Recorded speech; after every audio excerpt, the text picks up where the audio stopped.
বন্যা পরিস্থিতি জানাতে সরাসরি যুক্ত হচ্ছেন দর্শক লক্ষ্মীপুর থেকে সাইফুল ইসলাম স্বপন। স্বপন, লক্ষ্মীপুরের এখন বর্তমান চিত্রটি আমাদেরকে জানাবেন। ত্রাণ ও পুনর্বাসন কার্যক্রম কেমন চলছে সে বিষয়ে জানাবেন।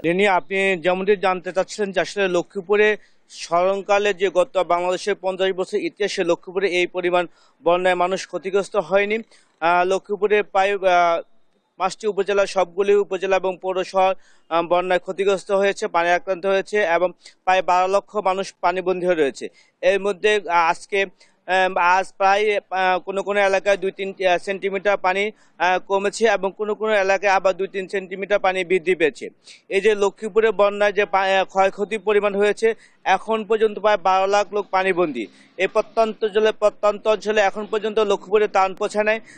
দেশের বিভিন্ন জায়গা থেকে ত্রাণ আসছে এবং বিভিন্ন রাজনৈতিক সামাজিক সংগঠন থেকে ত্রাণ বিতরণ করা হচ্ছে।